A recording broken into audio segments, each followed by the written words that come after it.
Yo, yo, yo, yo, yo, what it do, what it is, y'all. It's your boy Telling May Rockin'. Y'all already know what time it is. You're now tuned in to the infamous No Filter Show. And as always, I'm joined by my great co-host. Yeah, don't mind me. I'm vibing to whatever's in my mind. And more than likely, it's something off of that Asylum album, which y'all should get because it's available everywhere. See what I did there? Hi, K Quick, Beats, Bars, and Faith. Y'all know the vibes. Follow me at the real K Quick. I am KQuick.com. We in here, no filter ish. Let's go. Man, and of course, it's your man GMO, aka Non-GMO. What's happening, nigga? And yeah, we up in this giant. And I am the Blue Phoenix. Of course, I am here with my fellow gentlemen, and we are missing our lovely Just Star. She'll be with us next time. How are you, fellas? I'm good. But the nerd side of me is very, very, very puzzled and frustrated and perplexed at the same time. Oh, do tell. Y'all know I'm a wrestling fan, right? Right.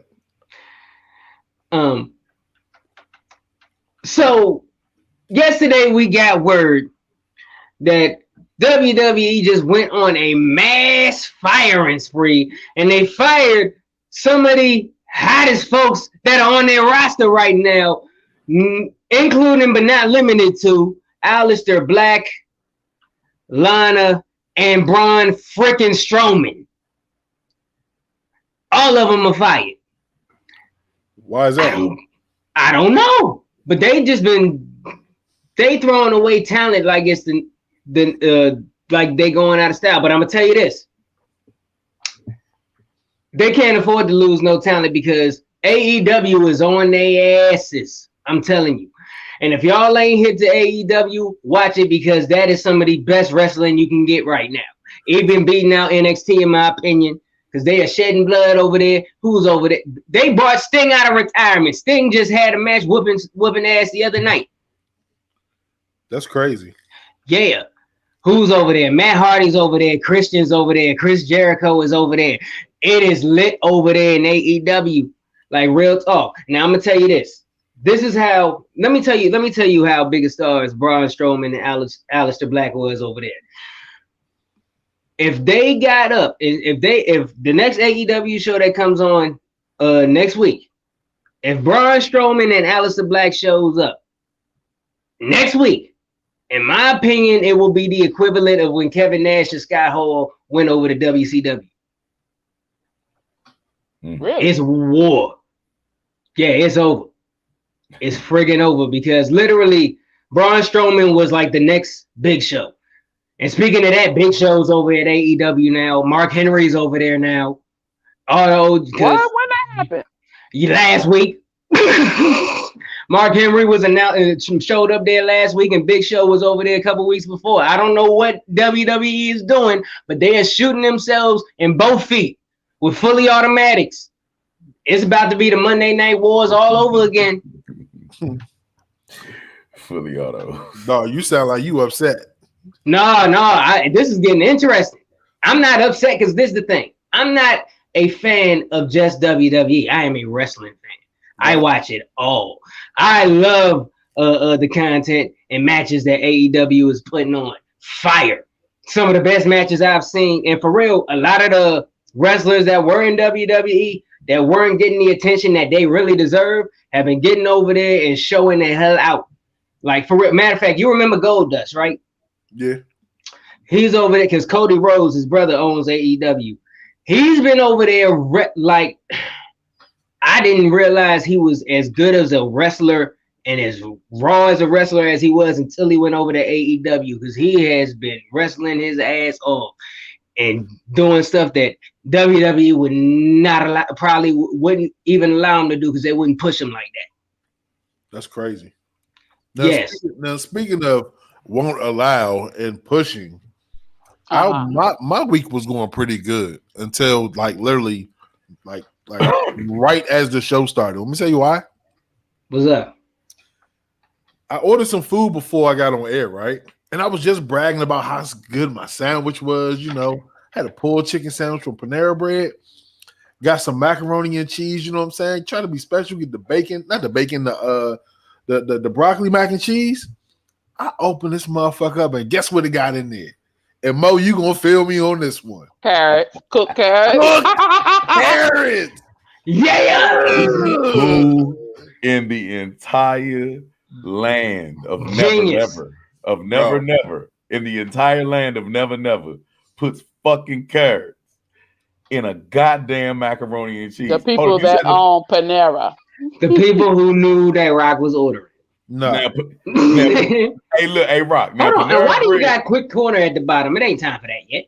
Oh, my bad. I was making sure I had everything. Hey, look, whole tea. The Panera Bread can be very experimental. It is white folk cuisine, I must admit, but they have black folks cooking mainly in our area. Everybody out there listening, so it's no hatred. But what the fuck is a carrot doing in anything with cheese? That sounds horrific. Same reason they put cheese with broccoli, bro. And that's delicious. I get broccoli, bro, but carrots have a distinct crunch. It's a textural thing, bro. And they either crunchy or they turn into mush. So not if you cook them right. That's the trick. You got to get them. Go ahead, Rock.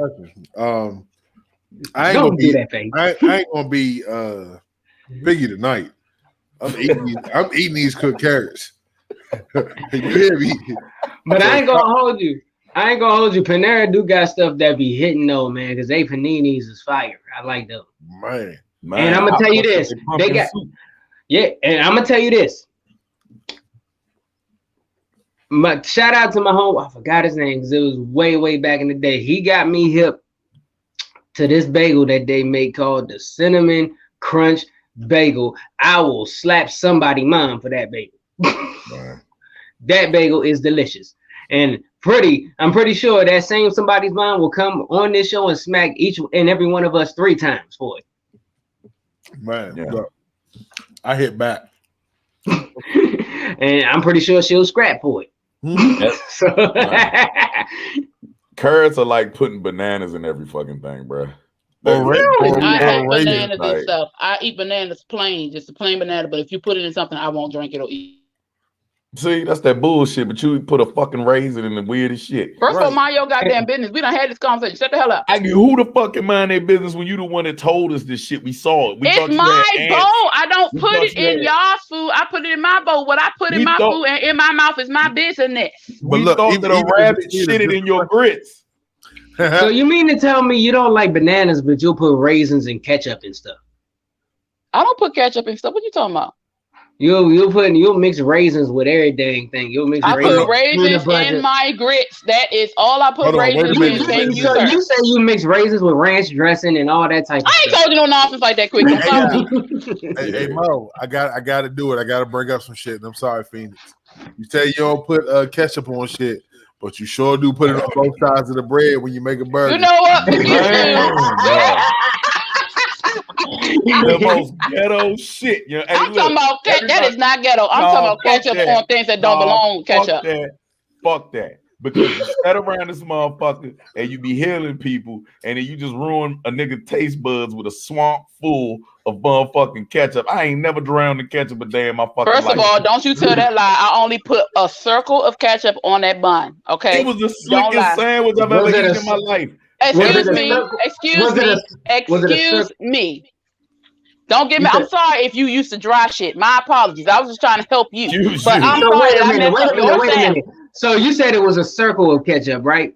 Was it a circle or a cylinder? There's a difference. Bruh, it wasn't a circle or a cylinder because she had all the condiments on that motherfucker, right? So if you got condiments on a burger, you're supposed to substitute. You're supposed to substitute the goddamn tomatoes with the ketchup, right? You're only supposed to put it on one side of the fucking bun so that when you bite into it, you get a little bit of the burger, the natural flavor of fucking dead cow. And see, this woman up here, This woman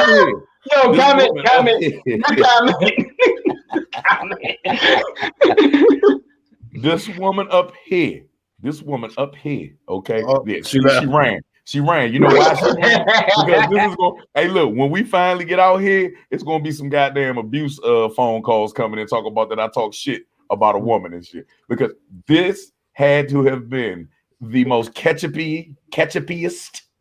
Can everybody say it with me? Try it. Say it 3 times. Hold up. Let me defend myself because y'all lying like shit. Ketchupiest. I made that. No. Hold on. This is what I did to the sandwich. Then let's add. What did you not do to the sandwich? That's what I didn't lick it. I didn't lick it. Okay, that's what I did not do. Well, Let me tell you what I did. Better. Shut up. Listen, now let me add that I sat there and asked him 2 to 3 times, how would you like your burger? What do you want on it? I want everything. Okay. How would you like me to make? It don't matter, just make it. Okay, fine. I will do it. I asked him. So what I did was I did put mayonnaise on both sides of the bread. I did. Because I'm talking, sir, because you talking shit. You always talking shit.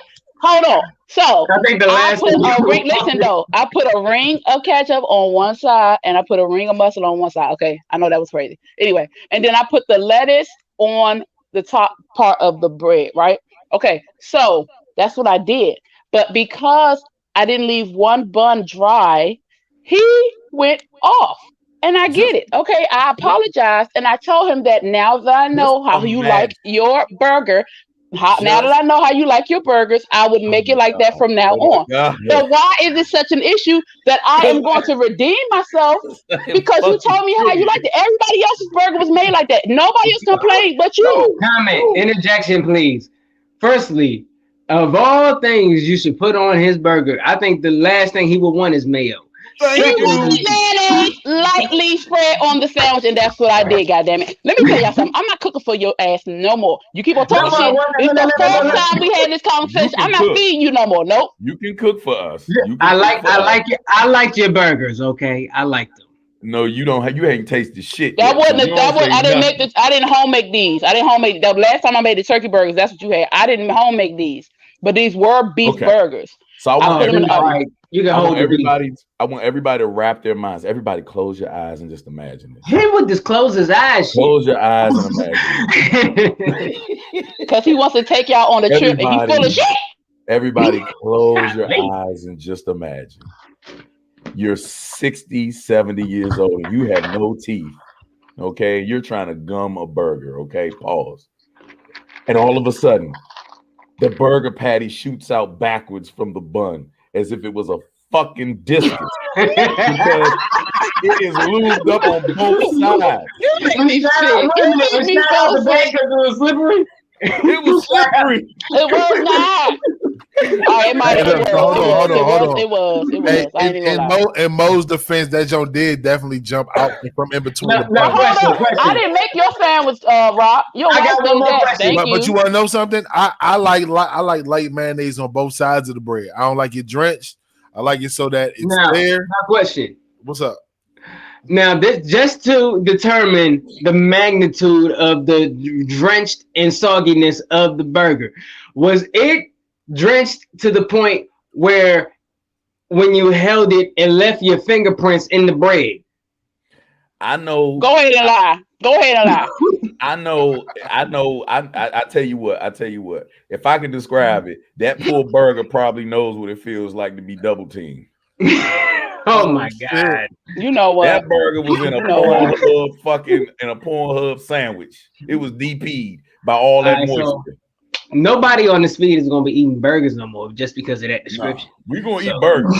We're gonna have all these fucking condiments on there and shit. God damn it. Oh my God. I God. Appreciate how you are just making it seem like I'm just such. It was the worst. It was the worst feeling ever. Okay. How many times did I apologize to you? And how many times did I tell no, hold on, because you keep doing this to me. How many times have I apologized to you and said, I know now how to make your burger? Because you are the only person who had a fit, and you are the only one who I specifically asked, how do you want your burger? Because I know you're picky. You are the only one I asked. Yes. Me? Okay, so if I can describe it in a good way. No, don't need to describe it in a good way because you done fucked it up. I'm not cooking for your ass no more. It was like going down on a cow. Wow.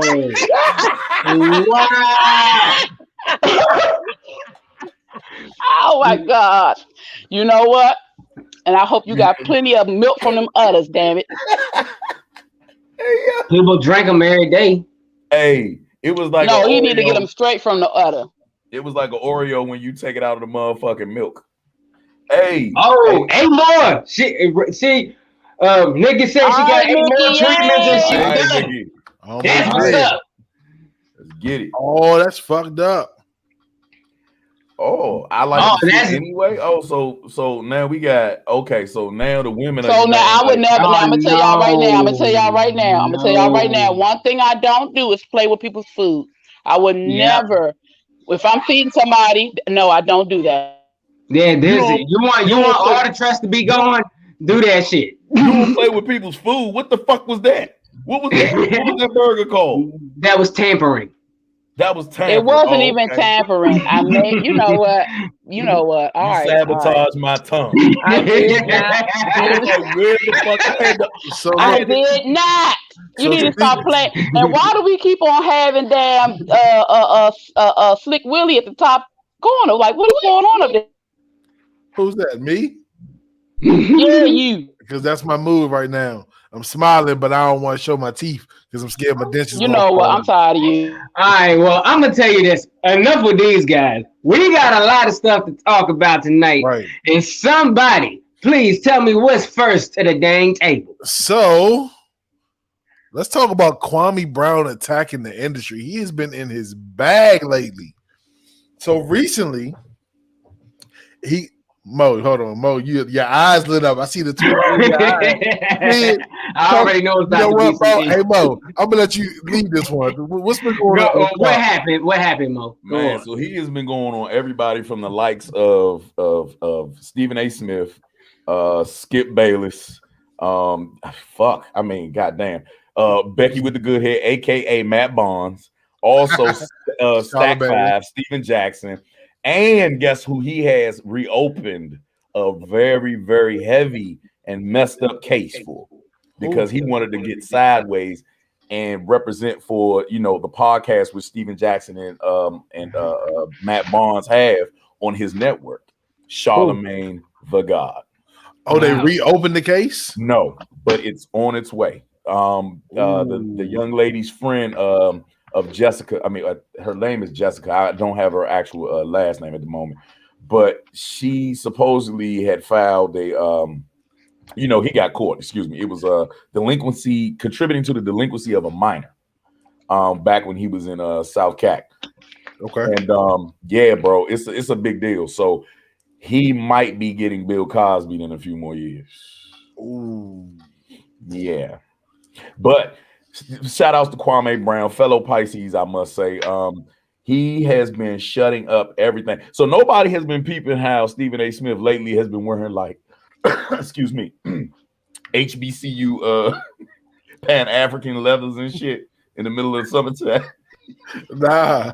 Bro, I have not noticed. oh my God, y'all gotta check this fool out, man. Like he has been highly upset, and Kwame Brown is not laying off on Cuz, man. Like he is bashing them, man. He is going hard in the paint.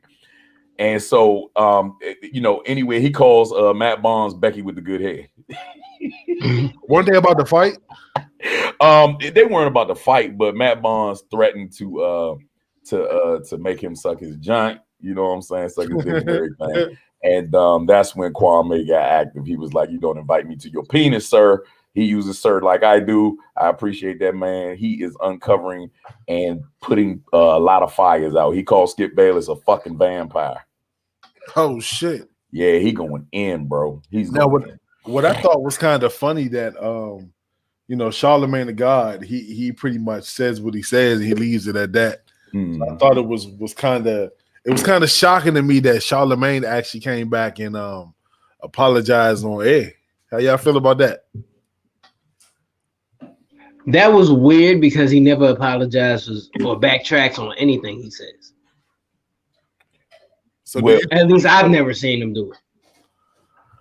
He's doing it because of the backlash, because Kwame Brown, he sent a cease and desist immediately the day of when Kwame Brown mentioned the actual case that he had. Back in those I forgot what year it was, but it was before he got on the radio or whatever down in South Carolina with Wendy Williams. And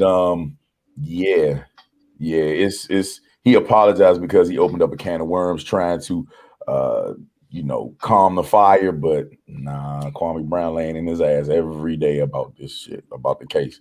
And now it's become a big deal. Like her friend was talking to Star, from the Star Report from up New York. She was talking to him yesterday, and now she's talking to this guy called the lead attorney online or whatever, man. And he is going in too, bro. Like they are going after cuz they are not playing. Well, pretty interesting. We're gonna keep an eye on that because so whole time, so it was rumors going around that Kwame wasn't really a bust and that the failures of the actual team, fell when he played for the Wizards was because Jordan, the coach, was putting that on him. I think who was it? Stephen A. that recently put together not a highlight reel. What do they call it? A low light reel? Yeah. That was kind of fucked up, right? For sure. But I mean, it's all fair war, right? So we gonna keep an eye on that because this shit is getting pretty interesting. I think it's crazy that he's just going to smack at everybody like this with no cut cards and no filter. So we definitely gonna keep an eye on as it's developed because I think it's definitely far from over. Man, it's really dope. I mean, he's shutting shit down, and the whole message and the premise of what he's doing is that they were saying that it was all jokes when they was talking about him, right? So as a petty Pisces, he is going smack back at them every day until they tap out. And then he's also bringing awareness and attention to, the fact that these reporters or these sports analysts have never played sports, and that what they do is they send them out and they'll try to ruin their contracts and lower their actual their value, by talking negative about them. You know what I'm saying? So that the owners don't have to pay them as much. Right. That's crazy. So yeah. But he has a dope message behind that. So I implore everybody to go to his page. It's Kwame Bus Life, BUST Bus Life on YouTube. Man, he go live every morning. The dude got a lot of shit to say, man. He had Judge Joe Brown on the show, and Judge Joe Brown was letting loose. He was cutting loose out that joint. So, hey, when do Judge Joe Brown not let loose? Yeah. Judge O'Brown actually went in on Kamala Harris, Cardi B, Charlamagne the God. He pretty much touched on everybody, man, and he was spitting total facts. You know what I mean? And I would say he's 100% old school, like straight up. But now look, speaking of old school, we had Aunt Monique get online the other day and address the young ladies about wearing bonnets in public or not. And I think it kind of stirred up a normal conversation that, where they talk about. Also, she said, along with bonnets, she said scarves, pajama pants, all that type of stuff. So let's get into that. Well, how do y'all feel about that? And Phoenix, I want to save you last because you're the lady. I want to kind of attack this from the male's perspective. Well, all right. Well, firstly, she said when she goes out and she is in the airport, she sees all this stuff. Now, granted, do I believe us as melanated people should take pride and dignity in our appearance? Yes.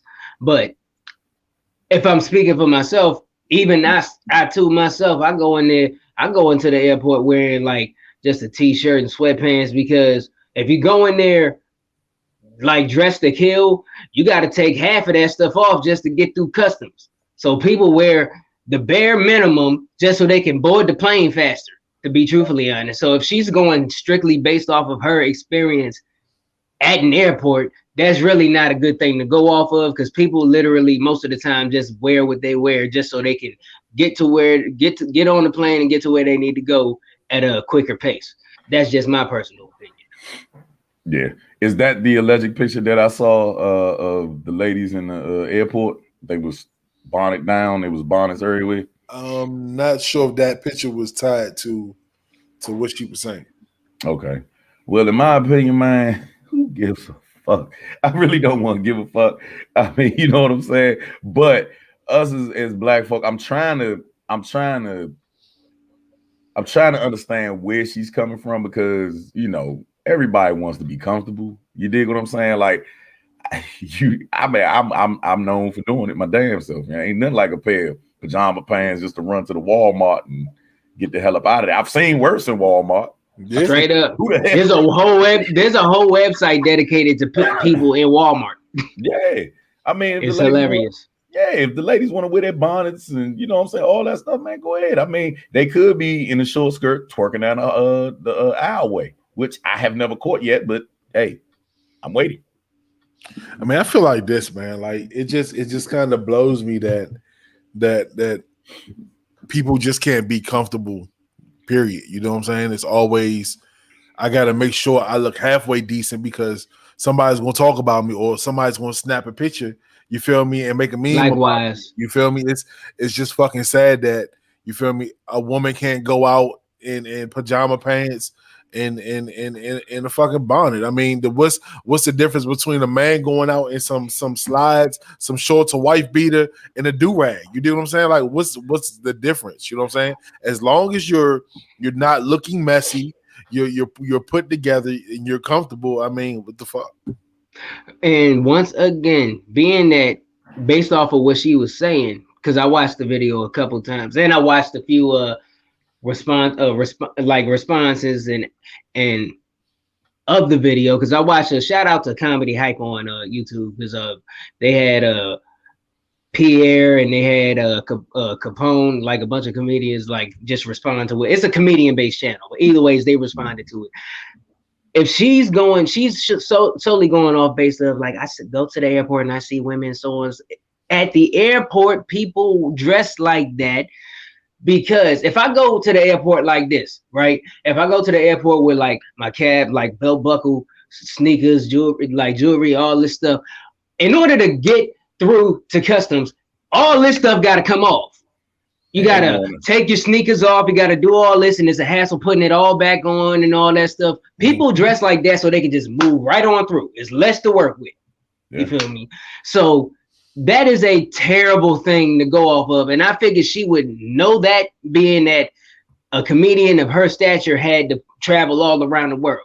So literally, I don't know. And I'm pretty sure she's been through airports not looking A1 at some point in time. You know what's crazy to piggyback off of that, then I'm gonna let Phoenix get her shit off. Like I recently went to Miami, you know what I'm saying? And I went to the airport and I had, my ankle brace on because I got fucked up foot. So I'm going through there and TSA scan is good. But the asshole was like, what's this on your leg? And I'm like, dude, it's an ankle brace. He was like, oh, can you take it off? And I'm like, for real? I'm like, Slim, you just scanned me. You done stuck your finger all down inside the brace. And the nigga made me take it off just for him to rerun it again. You know what I'm saying? All for me to have to sit back to the side. You feel me? Put my foot in, relace it back up, re-strap it back up. Like, it's just, I understand, you know what I'm saying? You got to do your job, but it's just inconvenience. You know what I'm saying? So there we go. She threw the scarf on for us. Oh, and she threw the scarf on for this. I already had it on. Let's go. But no, that just makes you even more perfect to talk about. And granted, matter of fact, let's do that now. What is your response to all this, Phoenix? I think it just depends on what you're doing. So the airport, no, you shouldn't have to go in there dressed to the nines. Like, you're in the airport, you're traveling. Now, unless because most people go in there in business suits and business attire if they're going to a business meeting directly from the airport. That's different. But you're going, like you say, you're traveling, doing all this stuff. I don't think it should matter. Going to the store and stuff, I do kind of have a thing with that because I was taught you don't go out the house with stuff like that on. Bonnets. I mean, you can wear hats, you can wear different things like that, but bonnets, no. And I have walked out of the house with a bonnet on and forgot I had the bonnet on and didn't find out till my daughter said, oh, you got your bonnet on. And they don't say that because everybody wears the bonnet. But I was raised, you don't go out the house with certain things. I mean, this is different. This is styled scarf. But a bonnet is something that you sleep in. That's just like going outside in your rollers. That's I have different. a question for you, Phoenix, because and this is kind of off, but on the same subject. A bonnet is a hair covering, right? So it's kind of like, why is that wrong? Just like a woman would, if her clothes come off her in public, she'll cover her bra and panties up, but she'll wear a 2-piece to the beach. Like I just don't. I don't. It's intentional. It's intentional. I say it's for me. It is because I was raised like that. You going to the beach, you're intentionally showing yourself. But if you accidentally expose yourself, you cover up. I mean, this just things that's just like. Talk to me, Mo. Talk to me. I saw the trigger. Yeah, but when you expose yourself like that, it's intentional. I'm just raised. You don't go out like that. Also, You don't go to the store in your pajamas. You don't do certain things like that. If you choose to do so, that's your business. But I was raised, you don't do that. And Mo, before you let off, I would also like to put out there if everybody out there actually looks up the history and origins of a bonnet back in, I guess, I forgot which era in time. I don't know exactly which era in time, but like the Little House on the Prairie type era. Literally, a bonnet was an everyday piece of headwear that women wore out in public when they. Yeah, but okay, I'm sorry. Well, I'm just saying. What's not everyday headwear now was everyday back then because it was called a bonnet. So hold up. Go ahead. I was going to read the definition. So it was saying this is from Scotland in 1505, where the term has been longly popular. It was actually a hair gear that was tied to the chin with a string. You do what I'm saying? That's what I'm talking about. 1500s. That's the era I'm talking about. But guess what? Did those bonnets look like the ones they doing now, floppy and all over the place? No. Were those bonnets dirty? No. Sometimes them bonnets look a mess when they go out in the streets. You can't say that you can compare that. And Star put that post up there, and it was hilarious to me. It was hilarious to me that she put that up there because it is funny. But a bonnet that has the thing over it to cover, for one, it was used to cover the shade, cover the sunlight, and to cover their hair when they were walking. This is different from you covering your hair because you just don't want to show your hair. And also, if you want to go back and talk about the covering of the hair, do you know that the covering of the hair was used to hide our great hair so that white men, would not be attracted to the black slave women? But all it did, because we make stuff like this, attract them to the black women. So you want to go back. But the bonnets were not used the way that our bonnets are used now. We just put it on because we don't want to do our hair. We just put it on because we just want to go and hurry up and do this. But sometimes you can't do that. And if you do that, that's your business. I'm not going to sit and point at you because you got a bonnet. I just choose not to go out of the house with my bonnet on. I wanted to make sure that I piggyback on that theory that Rock just threw out there of women in 2-piece bathing suits. That makes no goddamn sense to me to pay $500 to go to Miami just to have your ass crack out. Have your ass crack out here at home.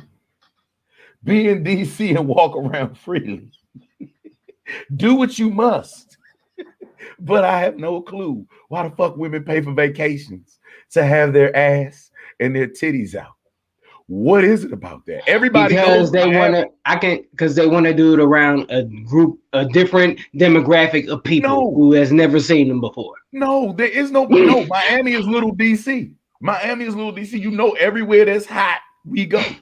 Vegas is little DC. Charlotte, little DC. Everywhere you go, there's us. There's us. This is a small place, but we just, people can afford it here. We go every fucking where it's hot at. You can't go to Dubai without seeing somebody from Southside out there, motherfucker. So get your ass.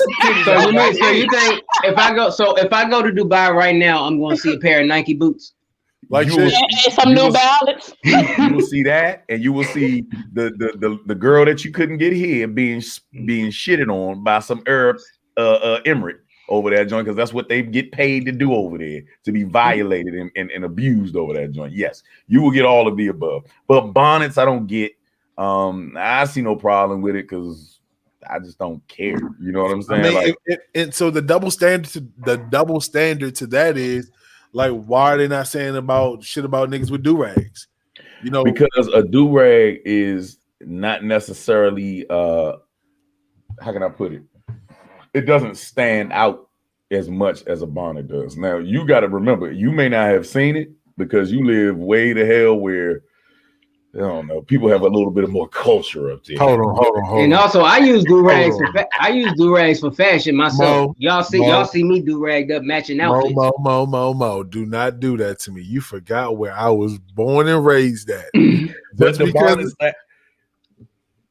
I've been out here for 2 years. Nigga, I still pop out. Nigga, I already know what time it is. You see, so in Mo's standpoint, you move away for 2 years and you're not cultured no more. Yeah. I'm a little bougie. I eat at little different places, but you know. But listen though, you know, it was an issue with the do-rags in the 90s. Because that's when they started coming out. That was an issue. No, fuck that. It was a problem with do-rags at Planet Fitness. Really? When Planet Fitness first came out, and I applied for it years ago. It was about 10 years ago, and they were just booming. And they were over by Landover. That was one of their first places that they had over by Landover by FedEx Field. And they were like, "Yeah, you can't wear do-rags in here." I was like, "Who the fuck you talking to?" Oh like, yeah, they were strict like that. There was at one point where you couldn't wear do-rags, you couldn't wear bandanas, none of that stuff. Yep. Yeah, you ain't gonna make no money around here saying that shit. Now look, now speaking of wearing shit, and notice my segue, wearing shit. Lil Yachty got a new nail polish out for men. No comment. It seems like we talking about double standards. Like, first and foremost, I'm not for no nail polish. You dig what I'm saying? But the double standard is like, you know, like when we look at different cultures, such as, you know what I'm saying, the goth culture, you know what I'm saying? Like I said, they rock that shit. Well, like I said, I have no problem. If you want to rock the nail polish, you can, because like I said, I'm a fan of a lot of people who wear it. I.e. Marilyn Manson, i.e. the Hardy Boys. They were known to paint their nails and such. And who else did I want to say Lenny Kravitz did it at one point before. But anyways, if that's your thing, rock it. You know, I just know I'm not going to do it personally. But their colors were black.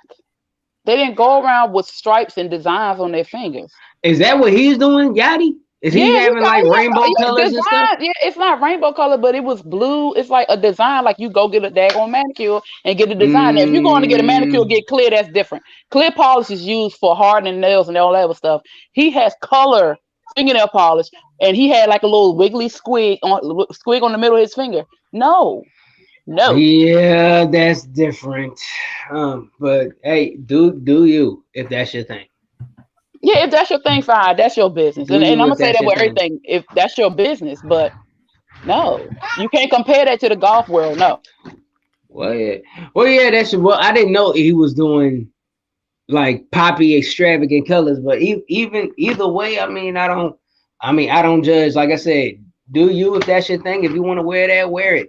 I just know I won't. You know what's crazy? I just kind of feel like this, and it's just looking at it from a whole different side. Like, you know, like, all right, it's cool. If men want to wear nail polish shit, that's cool, whatever. But I don't feel like the nail polish should be marketed towards men. Like, what the fuck, bro? Like, you know what I'm saying? Like, just market it towards the women, you feel me? And then if you want to wear it to encourage men to buy your brand, then yeah, but like, stop pushing that soft shit on men. Like, and no offense to anybody, and these are the views of TaylorMade Rock, but that shit gets fucking annoying. Like, stop pushing this soft ass agenda to make us men soft, yo. Like, there's nothing masculine about fucking nail polish. You feel me? Like, I cannot say that politely. There's nothing fucking masculine about nail polish. That shit just rubs me the wrong way. What's gonna be next? Lipstick, eyeliner, blush. What is it gonna be? A male makeup kit next? What the fuck? Question. But they already have those. I forgot. Actresses. That's true. We're going to eventually have to put on a mattifier or something in front of camera. So may I ask a question? Who was it? I forgot which celebrity it was, but who was the fella the young man who was actually a spokesperson for a female clothing line? Who was that? Was that not Young Thug?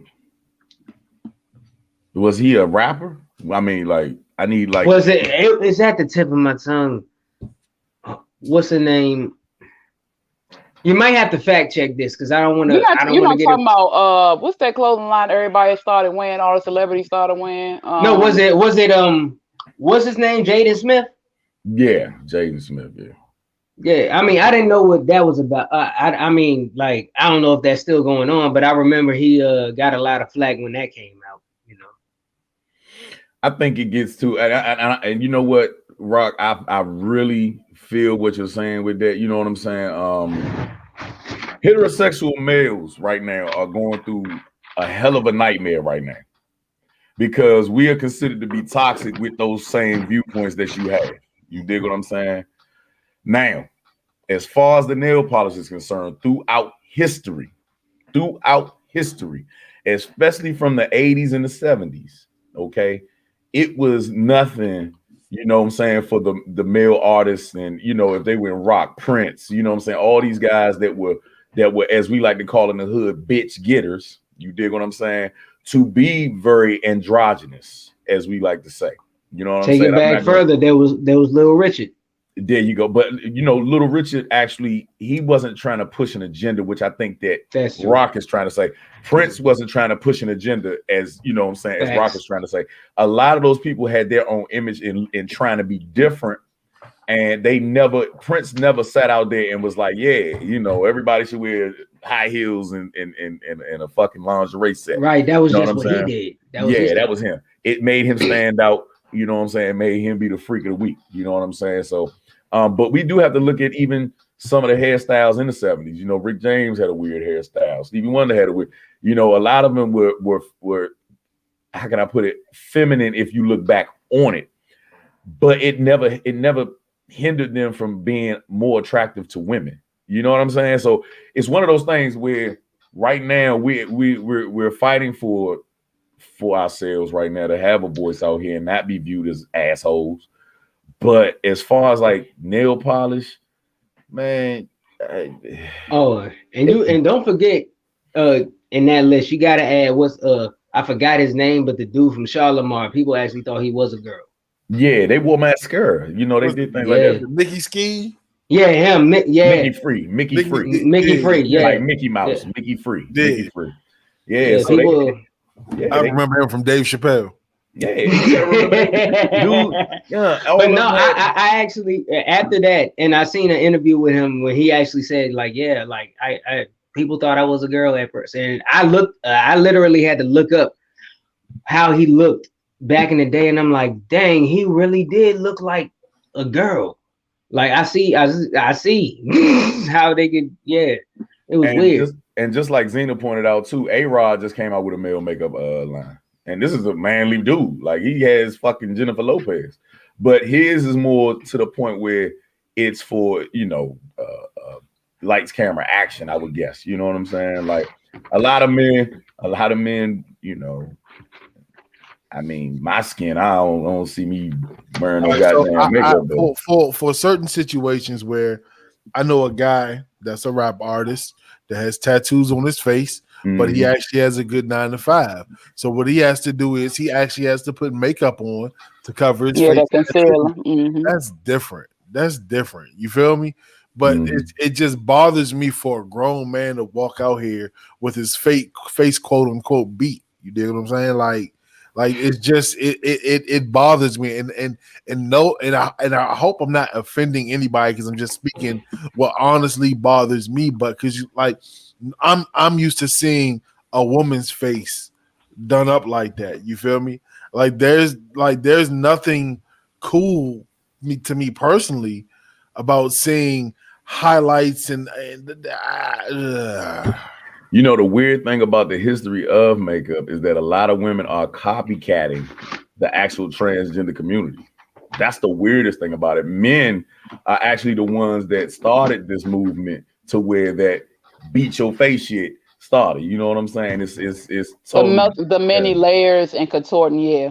The way they layered it. Everybody look like they're ready for their fucking funeral out here. This is weird to me. And you want to know something? It's crazy when this makeup phase started because I was just like, why does everybody look like a clown? You feel me? Everybody has these bright ass colors on, and I'm like, you know, I come from an era where makeup was used to enhance, to highlight. You know what I'm saying? Not to make you look like a totally different person, because I'm not gonna lie to you, it's out of control. I seen a video on Facebook where this beautiful young lady all of a sudden takes her makeup off and she looks like a fucking sea donkey. I've never heard of a sea I've donkey. seen, but no, that's true though.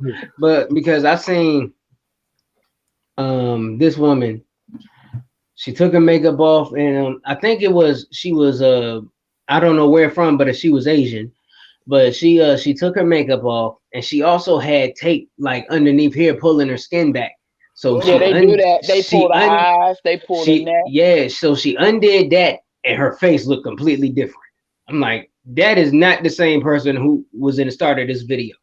So it's like that. Sometimes when women put makeup on, they do low-key plastic surgery to themselves. That's like too much for real, in my opinion. Like, do y'all remember the story about the man suing the wife because Asian guy. Asian dude, yeah, it was an Asian guy. And what happened is, see, the thing over there in China and Korea and all that stuff is that they are hell bent on their cosmetics over there. They are renowned for having that porcelain skin. They actually use circumcised penis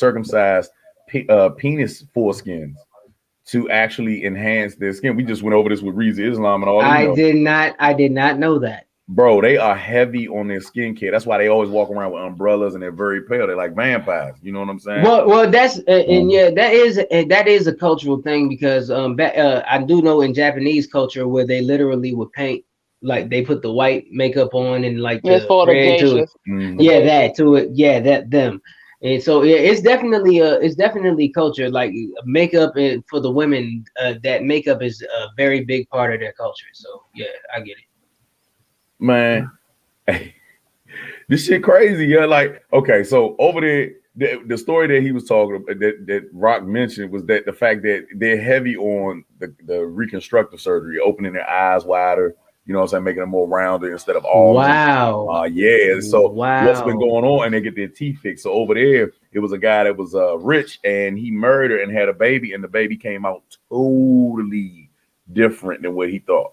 Yo, I'm looking at the article now. They say he totally different. $120,000. Yeah. Now, all right. So look, no disrespect. I'm not making fun of this lady or down in there, but she was definitely an ugly one. She looks like a rat. Yeah, I read that story years ago. That was crazy. Yeah, I would sue too. But the reason he sued is because if I remember the story correctly, they're saying the reason he sued is because terrible. Yeah. Now correct me if I'm wrong, right? Because you got it in front of you. So the reason he sued is because she didn't tell him that she had plastic surgery, and they had like 5 or 6 kids, and all of them, in his words, were ugly. That's fucked up. In his words, no, you wrong. His words were they were incredibly ugly. Oh well. Wow. I just encourage you all to look up the story. It is completely ludicrous. It's ridiculous how this story is, and the fact that it's arguably like real. I think it is real. It's crazy. It's wild. It's a wild story. For those who want to see it, I pasted the link inside the comments. Check that out after the show. Yeah, just imagine if they had something like that for us, for our Johnson. Like if we could just do a temporary like extension to our Johnson, and then like after it's done, we just pop that bitch off and be like, well, you're stuck with this one. You know what I'm saying? Like after years of that shit. Like that's crazy, man. But no, because when I do remember when I saw the picture of like the before and after, I'm like, yo, yeah, that is low-key false advertising. It's very sickening. It's very sickening, man. But as far as men and fingernail polish, man, I mean, we don't harp on the ones that look cool doing it. You know what I'm saying? I think a lot of that shit is for theatrics. Those people are stars. You know what I'm saying? I think that they are the only ones that can get away with it. You know what I mean? And some people in the golf life, you know what I'm saying? Golf people wear a lot of enhancements, you know, the fingernails and stuff to express themselves. I guess you'd have to look at it like kind of like war paint, man. You know what I'm saying? bro. It ain't like Yachty going out there getting goddamn jail sets and shit like that on his So joint. You know look, what I'm saying? So look, you mean to tell me, bro, if I came into Red Vision Studios at 4920 Niagara Road, and dapped you up and was like, "What's good, Mo?" And I just had me a fresh pair of French tips. Let me get my granddaddy. For one, your hands are too big for that, dog. So with some money designed on it, you know what I'm saying? Like, you'll be so understanding, or would you be like, Mo, what's good? Bro, your hands will look like them dang cookie Christmas trees, dog. Real talk. Your hands are too big for that.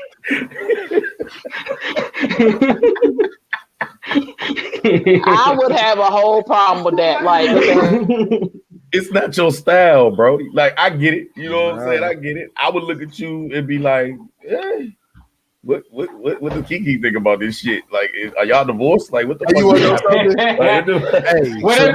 What if Kiki was the one that painted his nails? See? Then, hey, I'm gonna tell you one thing about Kiki. I'm gonna tell you something about Kiki. Kiki don't play that shit. She will have clear polish, if that, but she ain't playing that other shit. Don't play with her. Oh, now, that's brother, right. It would follow up with a black eye. He be talking about being abused too. Right. So, brothers, I will say this. I definitely Be recommend blanking you with his good eye. I definitely recommend you to go get a manicure. You feel me? I went and got a manicure one time, and I literally got my hand massage, my forearm massage, and like that shit felt bomb as shit. No nail polish. Manicures and pedicures are good for y'all. Y'all can do that. But I need to translate it because I need to know what them people saying when they working with my feet. So I can be like, nigga, I know. This your girlfriend. Black boy. You like little dog. Oh, you big. You ain't right. That your girlfriend. Oh, you got my feet. Oh shit. They not could be. Yeah. Hey, where you go? Down the hell. Hey, yo, you can tell I've been going a lot, right? You can tell I've been going a lot through my life because I got that voice down pack. And I'm sorry, everybody, that is not trying to be bigger than anything. That is facts. You know what I'm saying? Right here, we get a lot of Vietnamese or whatever, and that's exactly. Hey, nah, I don't have ugly feet. I got. Those impressions are the views of G.I. Mo. Hold on, fuck it. And Taylor Made Rockers, I've been a They're pretty good. It's a pretty good, accurate impression. So you know, it's all love. It's all love. So I will say this: for anybody that's offended by jokes, I'm gonna tell you like this: I'm the type of guy where I can laugh at a black joke and don't get offended. You feel me? Because I laugh at everything. There's everybody. You know what I'm saying? Everybody. I like Family Guy, so that should just say the least. Go to fuck in our past episodes. I hate black people at times. I hate motherfuckers. I have gotten on here. You can go on my page and see the rants that I've had about Negroes, okay? Especially them fucking Bonnets and fucking Honda Accord and them goddamn what the fuck is the name of that other car women be driving all the time? Nissan Altimas. Crown Vics too. Fuck. Speaking of jokes, am I the only one who laughs hysterically at corny jokes? No. I share them all the time. Yeah, like what's the one that I had my homie I had her crying earlier because of, like, have y'all heard the one a woman was born with one leg and one eye? What's her name? Iris. Eileen. Oh shit. I remember that shit. Oh, that's my shit, bro. Oh my god. You gotta kick something. He was like, I remember I saw one video where they did why that. Is a fish the best musician? Because it can play its own scales.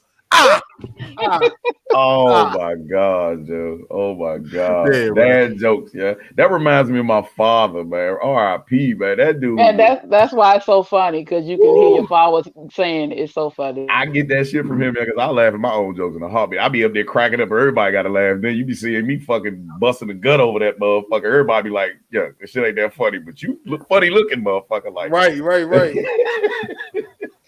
It's all good, man. But listen, man. Speaking Well, go ahead. speaking of cosmetics and surgeries, we have to mention that it just came out, and it was one of the doctors from Botched. Okay, anybody here ever watched Botched? Mhm. Yes. All There right, was a so- few celebrities on that show too. I think. Yeah, hell yeah, it was. Yeah. The doctor from Botched actually stated that the Brazilian butt lift, or the BBL, okay, which is very popular nowadays. You know what I'm saying? Dr. Miami. I know a few women that have gone down there to Dr. Miami recently to get it done. Excuse me.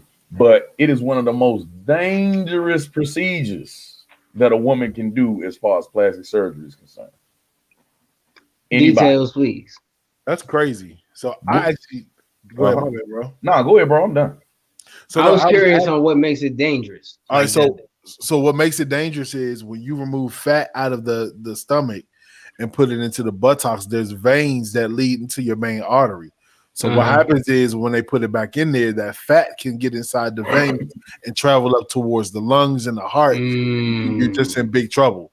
So they say that surgery actually has the highest fatality rate of any surgery ever. You feel me? Like, I didn't know that. yeah, I learned something new. I was like, damn. So they really risking it for the biscuits, huh? Yeah, real talk, man. And it's getting ridiculous too. They man. taking breaks for the cakes. Yeah. And they also mentioned caller had called in, you know what I'm saying, to say his show and stated that when you remove the fat from like the midriff or the mid area, you know what I'm saying, it has to go somewhere else. So when you gain weight, all those breast reductions, you wonder why your stomach big. You know what I'm saying? You get all the fat sucked out of your midsection, and you wonder why your goddamn head done blown the fuck up. You hear what I'm saying? You out here looking crazy as shit out here, man. These women are ridiculous. broad ass football shoulders and everything. Hey, got your neck looking like a humpback whale out this motherfucker because you just didn't want to do some crunches. You didn't want to put that in. Yeah, I'm about to say, Anderson. That's what we supposed to do. Honestly, we're lazy. That's what it is. Man, It's crazy. When they come out with the dick extension, I'm getting that joint. I'm getting the dick extension. They do that. They do. Oh, what? The sidewalk is chilly. Right. Hey, just because it's summertime, where's my song at? God, lucky I can't play my song. I'll walk out with that bitch. Ah, man. Y'all Well, speaking of summertime, can we please go outside for a little bit of sunshine, probably on the corner for a split second? Let's go.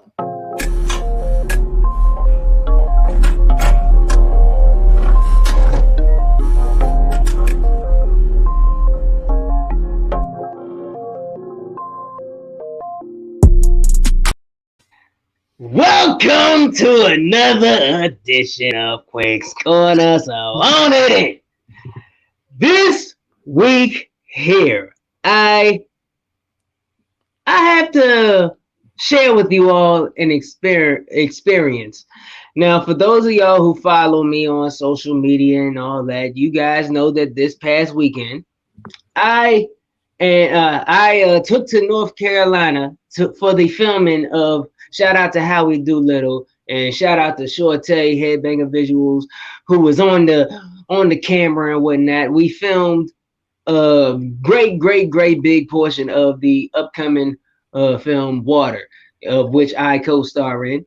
And shouts out to everybody else in the cast, so on and so forth. Be on the lookout for that. And the creation of this movie was a movie in itself. And I did post a behind the scenes little featurette on my Instagram. I'm gonna post it on Facebook and all that too. And that is literally a grain of salt compared to what took place that weekend. And I will give you all the Cliff Notes version just so you can follow along. And G.I. Mo was born in North Carolina, so I have a few questions for him because there's some things I would like to get off my chest.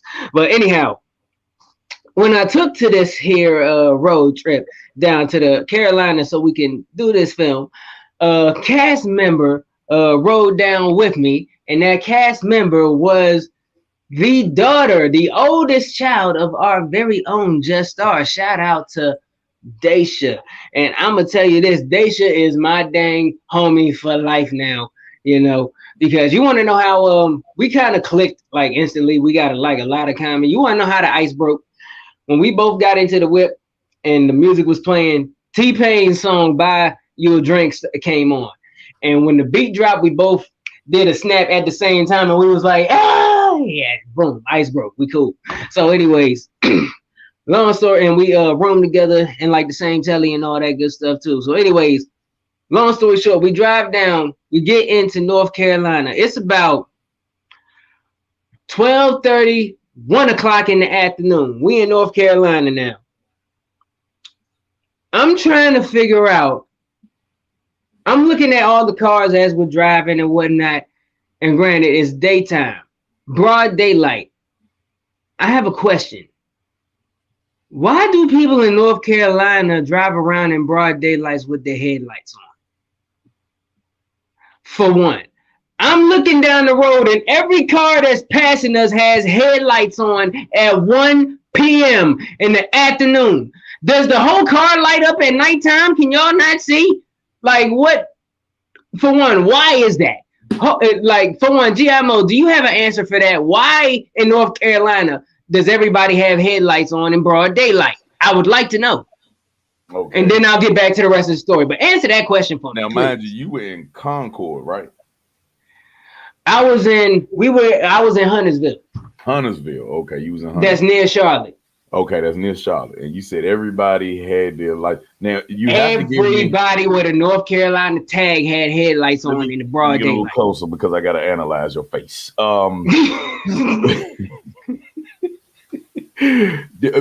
Where you were at, was that a country back road compared to Charlotte? Like, was it? It was country. It was not. It was not. It was not city. It was not. It was country. Okay, so 9 times out of 10 out there, when they do that, okay, they are probably old as molasses itself, moving slow as hell. So everybody was how old? That works. I'm positive that that's probably how it works. Dang, where do you fat on the road? Yeah, because everywhere, like in like the in like the hub cities, you know what I'm saying, in all the different cities like Greensboro, all those places, you don't see that. It doesn't happen until you go on the outskirts. Like you'll go to like this place, my family, it's called Liberty, North Carolina, and you'll see that. And I don't know if that's a hospitality thing or they just want to make sure that you see them. You know what I'm saying? But it happens in the country for some reason. Okay, well, I just had to answer that question because that was the main thing that puzzled me. But shout out to North Carolina. I love y'all down there. On behalf of everybody from North Carolina, fuck you. I love North Carolina too because they show hella love down there. So, but I just had to ask that question. But yeah, shouts out to the Carolinas. But anyways, and another thing about the roommate, the road trip homie, Daisha. She not only does she look like her mother, she acts just like her. I could have swore I left Star home. I don't know, like for real. She got the Scrappy Doo mentality too. She does. She's just like her mother. Chip off the old blocker root. Shout out to Daisha though. Love you. Anyhow, so we get there. We have fun shooting the film and all that stuff. And the last. Granted, we shot on Saturday and we didn't stop shooting until about, I say, a little past midnight. And granted, we was all in there wilding, shooting the breeze after shooting and all that good stuff. We left out of there around 1:30. Everybody left out of there at like 1:30.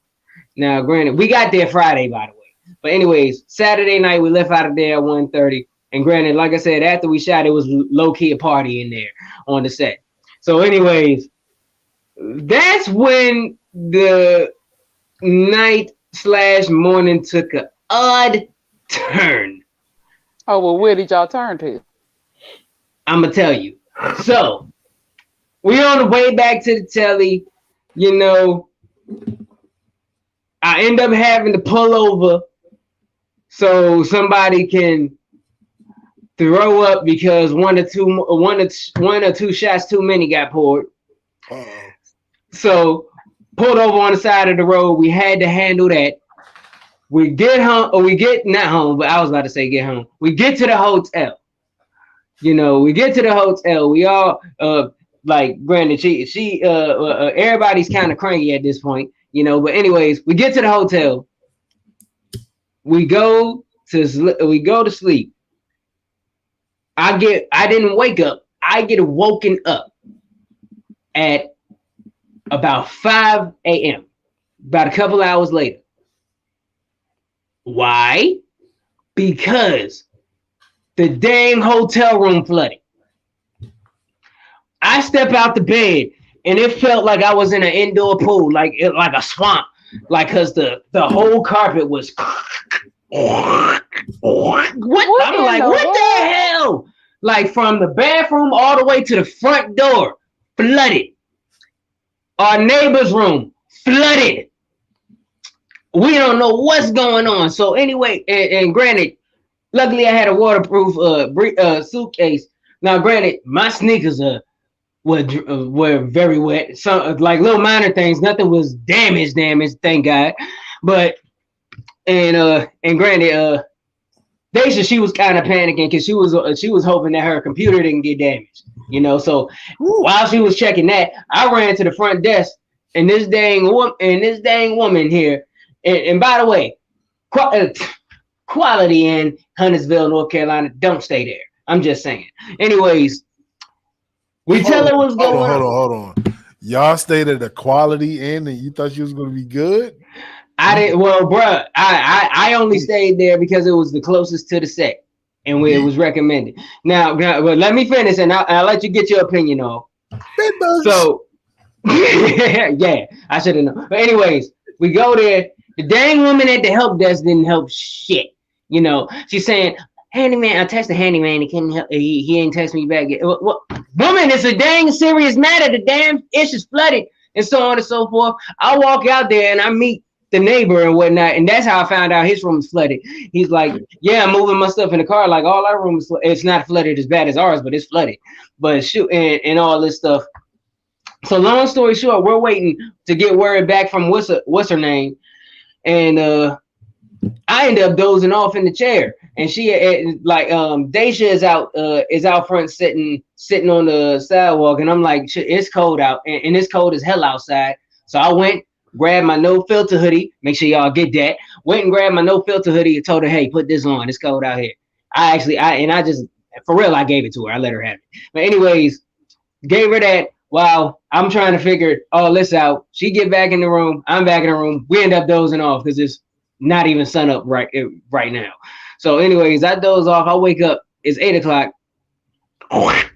Still a swamp at this point, and I'm like, is anybody? So anyways, I go to but before I even do that, before we doze off, another dude shows up, and and the lady who I spoke to first is walking the dude down into the down and telling him which rooms are flooded and so on and so forth, or flooded. But hold on to that. I'll get back to it. So anyways, I wake up from dozing off. I go back to the desk to check. The woman ain't there. The guy's there. And I'm like, is anybody gonna do anything about these flooded rooms? And he's like, he said flooded. The woman said it was just a leak or whatnot. I'm like, no, it's the whole damn room is flooded, and so on and so forth. And now I'm pissed off because this woman said something about some dang leak when these rooms look like a dang bayou. So he goes to the room and whatnot. Did it smell like the bayou? Yes, it was muggy as hell in there. So anyways, he's like, "Oh my gosh," and like steps on it and sees the water squirt up from the carpet and stuff and all that. Long story short, we ain't had to pay for the stay in there. But oh my gosh. Don't ever go to a dang Quality Inn. Ever. Yeah, put the reverb on, bro. Put the reverb on. All right. Don't ever go to a Quality Inn, especially in Huntersville. It's BS. Because unless you are training for the Summer Olympics and you're working on your backstroke, don't go. Now, with this spiel, I must abuse my reputation and follow through as the residential guy of feces. This had nothing to do with the toilet being stopped up or nothing.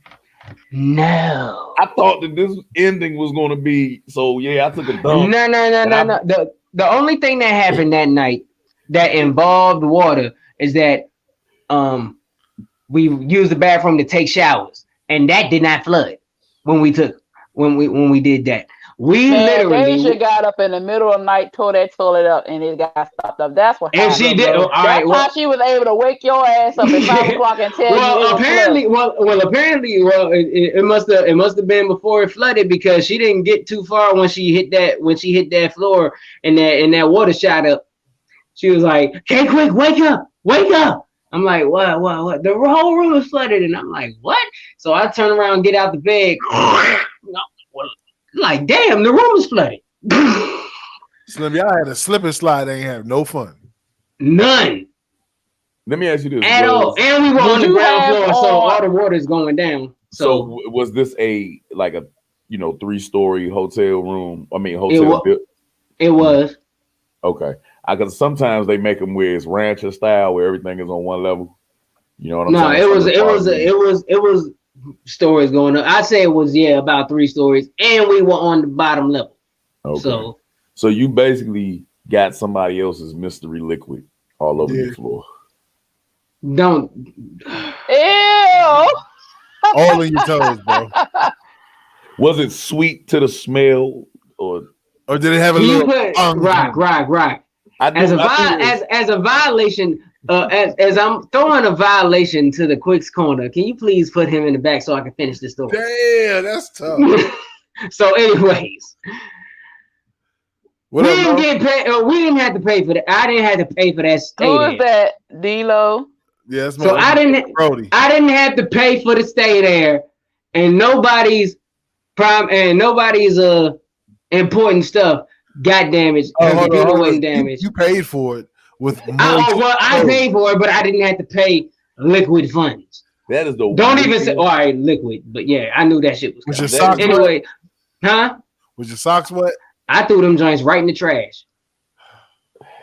That is the most wickedest feeling, man. It is. Because I had socks on when I was sleeping. As soon as I stepped out the bed, gosh, hold on. I'm like, all right, well, these socks is getting. Wait a minute. You don't trust people who sleep with socks on, bro. Bruh, I was tired. We didn't get back. We didn't get back to that dang hotel. People you don't trust in life: men with no mustaches and people who sleep with socks on. Bruh, I was in a hotel. Well, yeah, you're protecting yourself from the bed bugs. So. Yes. Bruh. So don't even go there. But this is the irony. Let's go back. A little bit to when the pull over to the side of the road throw up happened. Wow, this guy. Anyways, let's go back to when the throw up on the side of the road stuff happened. Guess when all of that, because that's what kicked all of this off, that situation. Right. Guess what time it was? What time? What? 1:50 a.m. Your song. 1:50 a.m. The irony. The freaking irony. So I now have another story to add to ish that happens at 1:50 a.m. Ain't this about a mother? The irony is yes, it was exactly 1:50 a.m. on the You're dot. right. You cannot plan that. No, hold on. Did you hear what Mo said? No, what'd he say? The irony of it is the name of the goddamn movie. Oh my god! Yes, it is ironic. Oh my gosh! Look, mind fucked. Yes, I am. Because that didn't even come to my mind until just now. Wow. Wow, and wow again. There's so many layers to this.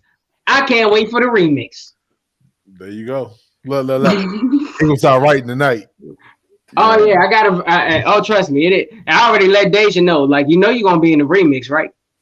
I already told her about the song. On the way back home, I told her about this, the whole meaning behind the song and the stories. I'm like, so please, she's like, so you're just gonna add me into your little mixed drowning pool of 1:50 a.m. I'm like, you damn right. So look, Since you're talking about music, let's address this rap Mount Rushmore situation that's been going around.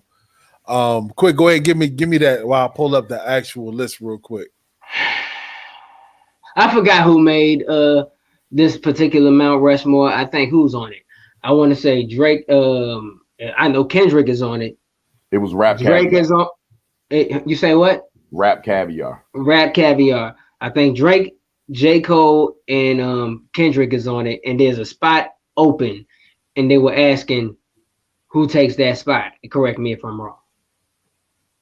You said who was on it?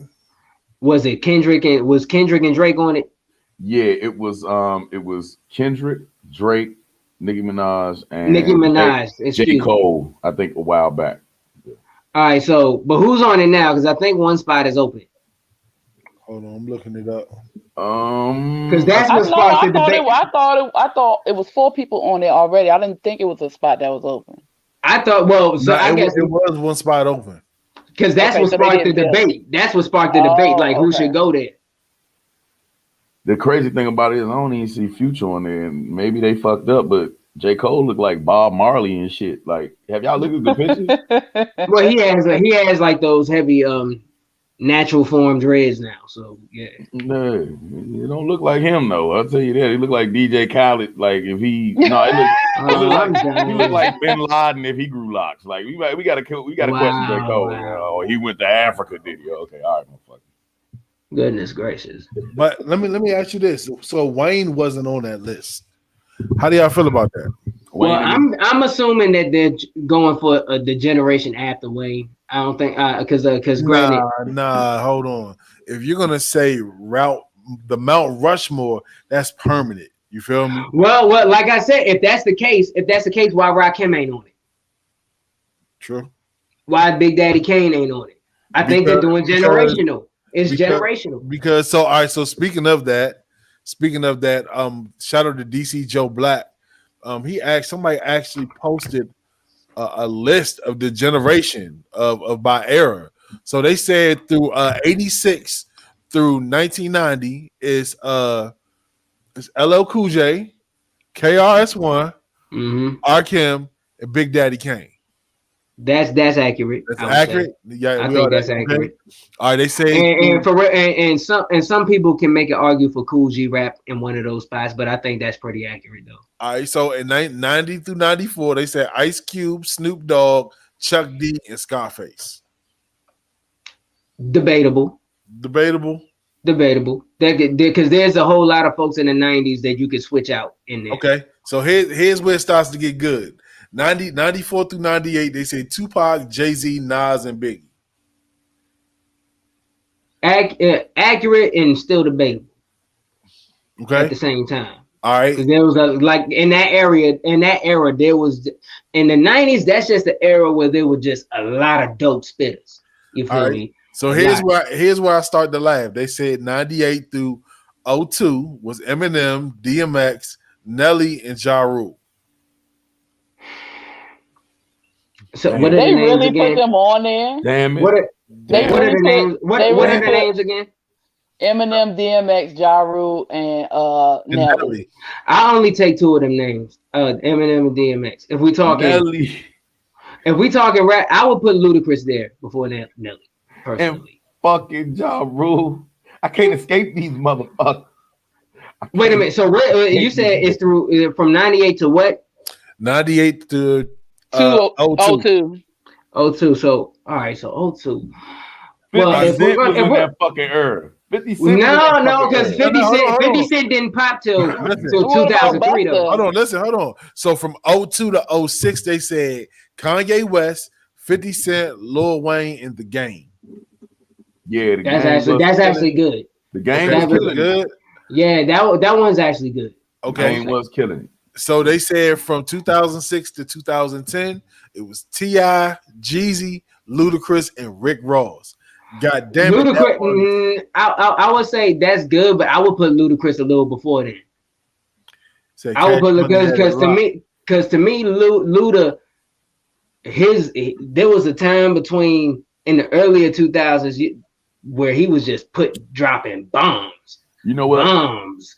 Like, so I feel like he should be in the section before then.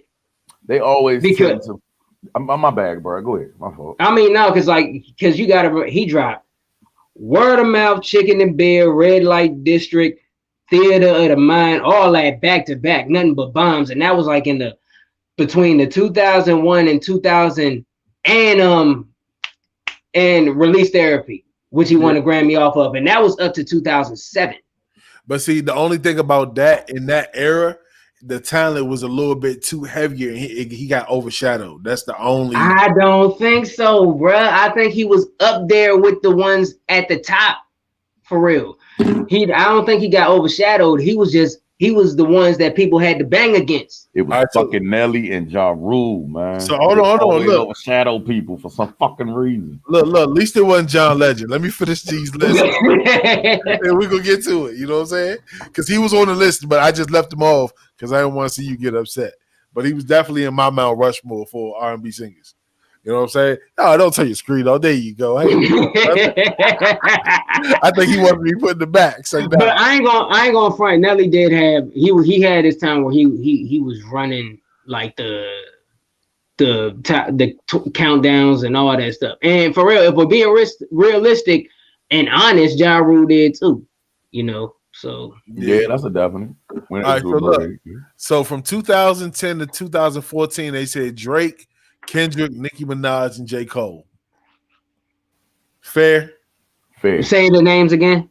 Drake, Kendrick, Nicki Minaj, and J. Cole. It's fair. That's accurate. That's They're fair, I would say. They're not, but see, they're not trying to count people. I mean, I saw on the calculation that they did have Future right underneath Nicki Minaj. I think the Future has to be in there. Yeah, so Future is 14 to 18 is Future, Young Thug, Chance the Rapper, and Travis Scott. Chance the Rapper chased Mike. He chased Mike. Oh, what are those names again? It was Future, Young and Thug, Chance the Rapper, and Travis Scott. I feel like this. I feel like Drake needs to be included in that era. Well, Drake never was not. Well, this is the thing. I think what they're doing because Drake was never not included T-Pain. from where he was named. From where he was named on, he kind of is included. Period. T-Pain was killing it, y'all. T-Pain had a point. yeah. D-Lo has a point. He Yeah. was dominating.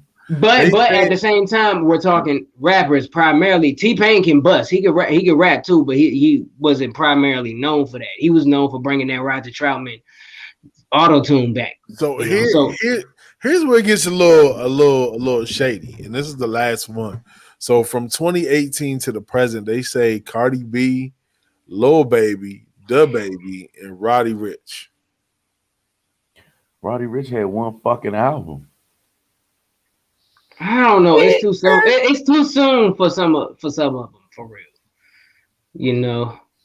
Roddy What stage? What stage is that? What's the time frame? 2018 to the present. And when did Roddy Ricch come out? Like mainstream wise. What? 20? And when did Lil Baby? Last year. So shouldn't they be out during that whole time span to get placed in that category? Lil Baby, yeah. And why isn't? And my question is, why isn't 2 Chainz in any of these lists? Right. Yeah. Because he had bombs too. And then you still had Kendrick. I think he dropped his last album in 2018, didn't he? That was the hit. That was the banging ass joint to Pimp a Butterfly. So for real, 2 Chainz need to be in one of these. I personally think. I think it's a lot of people that was not even considered. So look, list. D-Lo had a question. Are we talking skills or impact? Now I'm looking at this list, and because like Luda's in these questionable category, Ja Rule and Nelly, I'm thinking they thinking impact. I'm thinking why impact nobody too. Did they mention Buster either? Right. See, oh man, the disrespect. Yes. Buster, like I said, he can fit into that 90s category. That's why I said it's good, but it's debatable. So let's have this quick conversation. And I don't want to hear no era. Who's the best of all time? Who is the GOAT? That's hard to tell, man. Because Because granted, if we talking like if we go like it would like the list we were talking about is impact based because if we were talking about the best like as far as skill and rap, there's a whole bunch of people I would take off of that list because I know a lot. Because if we're talking about skill, if you got anything written for you, you coming off the list. Period. Off. That's a lot. That's a lot of people, bro. Exactly, coming off because I cannot call you the best rapper or lyricist if you're not the one making the lyrics. I'm critical about that. I'm sorry because I respect the craft of writing too much to give somebody who doesn't write that title. Then you might as well throw the whole fucking 80s and 90s the fuck away there. It's whatever. That's my opinion. That's my opinion. I have a question to really pick your mind. So, and we're talking about Drake. You feel me? There's no secret because of the ghostwriting situation. Cardi too. You know, but, yeah, it's out. It's out. You know, it's public knowledge. But how could you be mad at Drake when he's penning classics for other people? You feel me? At the same time, I mean, at the same time, it like granted, whether you wrote, the fact that you on some of your issues you did not write gives me an asterisk. Like, what did you and did you not write?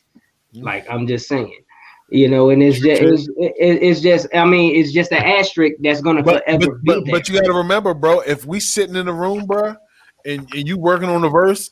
And you, even if you be like, yo, I'm stuck on this fucking one word, these syllables. And I'd be like, well, why don't you take the out of there and switch it with this? Guess what? I get writer's credits. You feel me? I've never done that.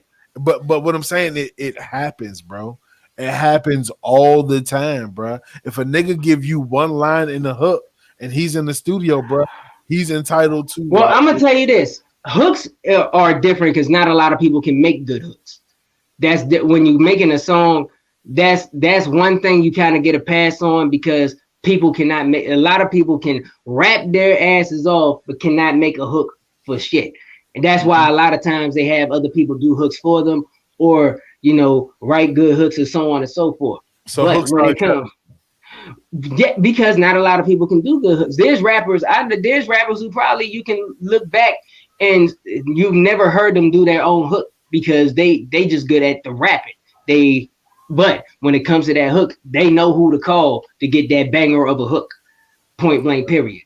But it's just when it comes to you showing your talent and skill, in my opinion. Now, granted, if it's a word, like a word, you may can get through customs. But if somebody is giving you whole bars, whole verses, and so on and so forth, what is the talent in that? Mm-hmm. I can write a verse right now and coach Weezy on how to rap it, flow it, and say it, and spit it. That doesn't mean she's a lyricist. She just read what I wrote. Okay, so literally, I wonder why we don't apply that to singers. True. Because singers have their talent is their voice, how they sound. Wait a minute. And a rapper's talent is performance.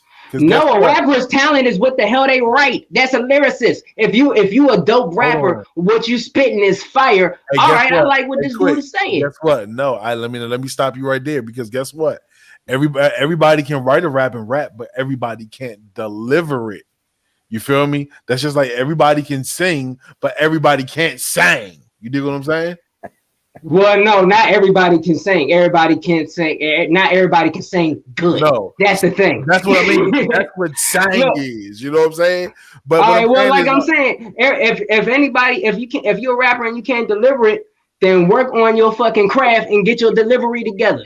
That still doesn't take away the fact that if somebody writes a whole verse for me, I cannot confidently say I'm a lyricist when I'm not writing that shit. Well, see, that's the thing, though. People nowadays they don't call themselves lyricists; they call themselves artists.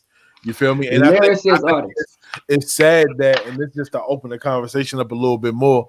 I think it's sad that with the genre of hip hop, there's so many stipulations. There's an age restriction. You feel me? There's you have to have a certain image. You feel me? Like there's always certain stipulations with that shit. But you can be a singer, a country star, a rock star, and be and do whatever the fuck you want and it's acceptable. You feel me?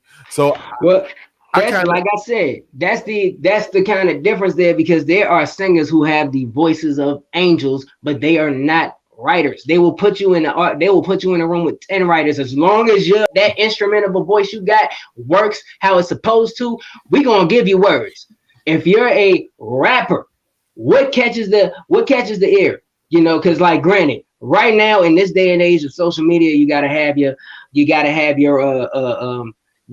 following kind of built up and so on and so forth. Things work differently. If I look at for instance, you're a Bone Thugs fan. How did Bone Thugs get in contact with Eazy-E? They came up behind them spitting. I get it. Eazy-E heard what they said and how they said it, and never heard nothing like that before, and said, "You guys are fire. I rock with what you spitting. Y'all coming with me." But so hold on, quick. Let me get this. So why is it that a rap artist could get Artist of the Year award? You feel me? And take and get glorified.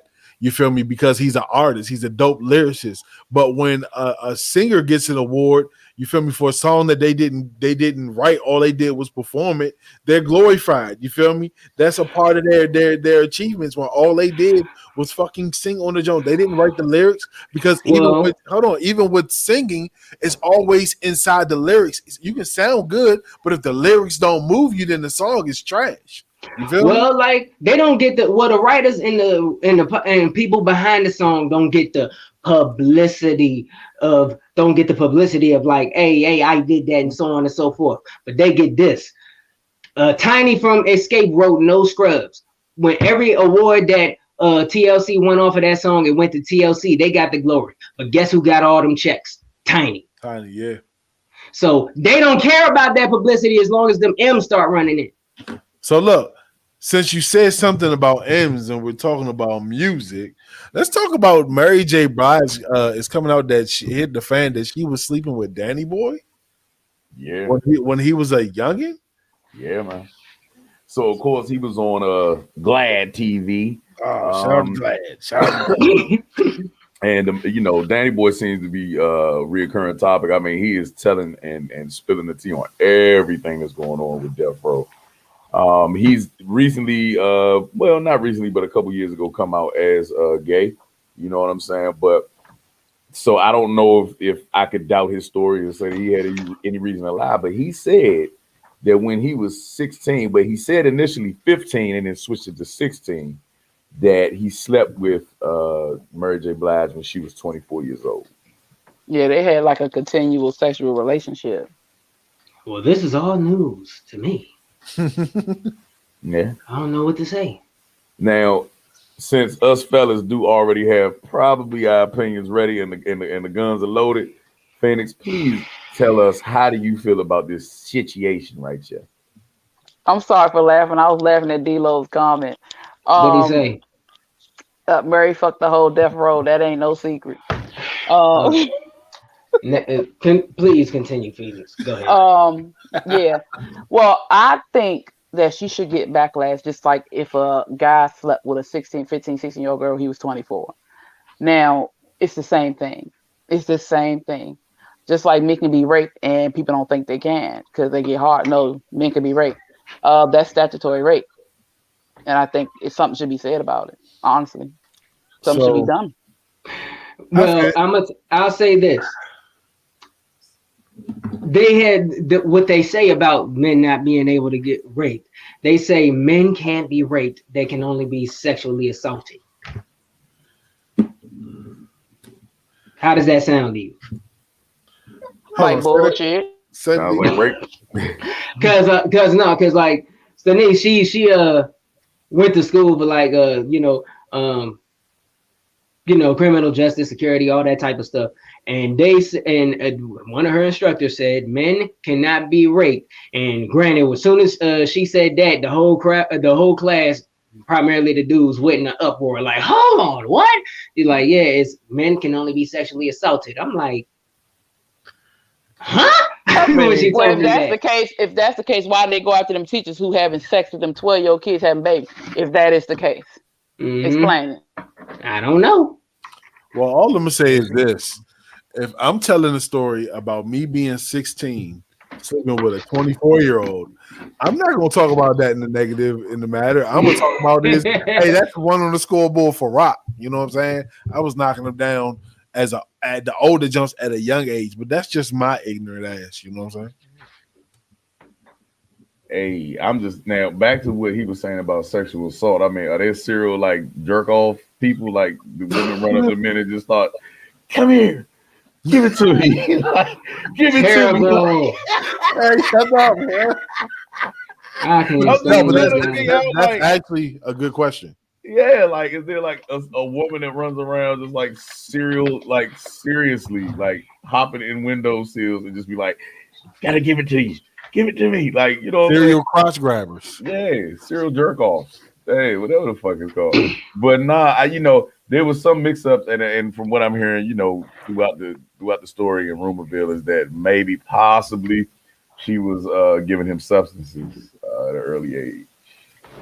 And crazy enough, Death Row seemed to be where all the youngins were at because Monica came through there, and he was talking about what is her name?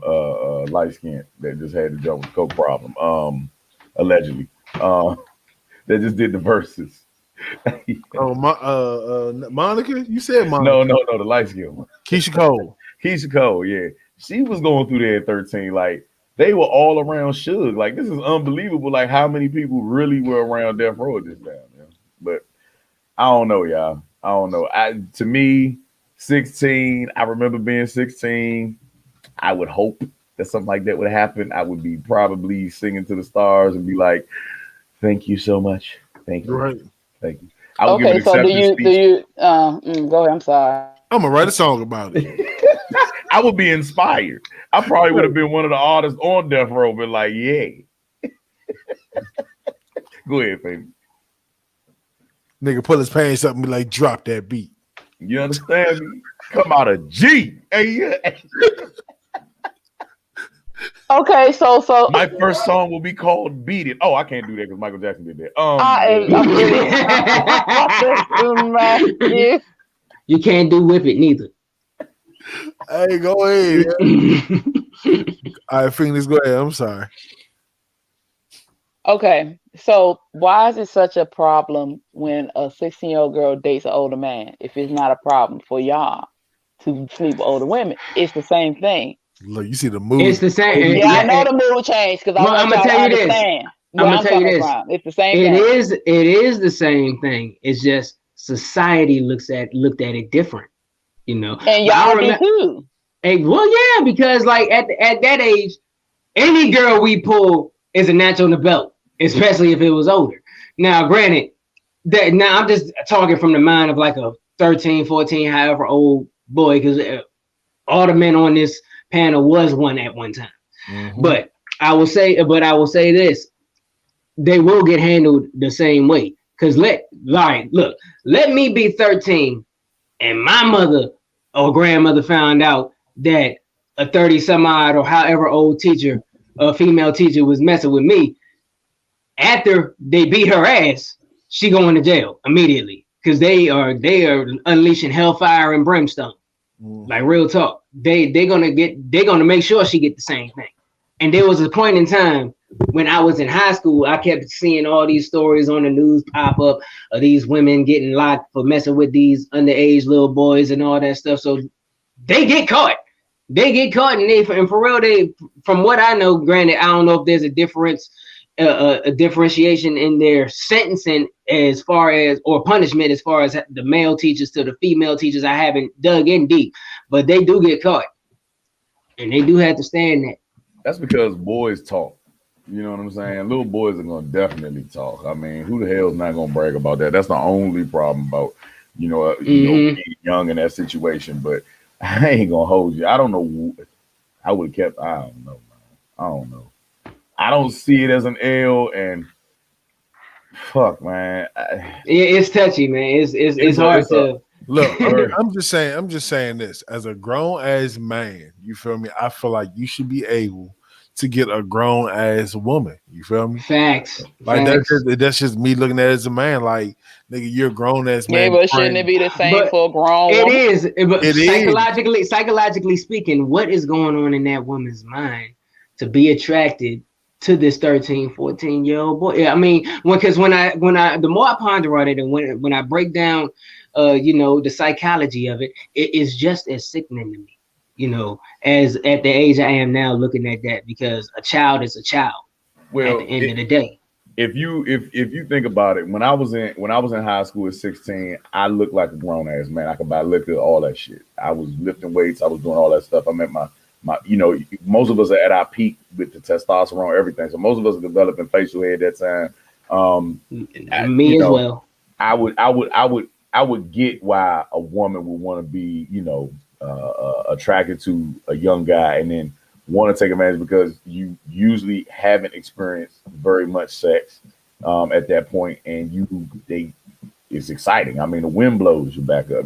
I hear women talk about younger guys all the time. You know what I'm saying? So even in the early 20s, 19, 18, there's a lot of women out here that have a fetish for younger men. You know what I'm saying? Because they like the constant erections and things like that, and the fact that they can excite their minds. You know what I'm saying? Mm-hmm. So, and stimulate them in a way that they probably have never felt before. I get that. You know what I mean? And control them at the same time to a certain extent. As far as women is concerned, Phoenix, because I know you were staring at me trying to figure out if it's acceptable for a woman.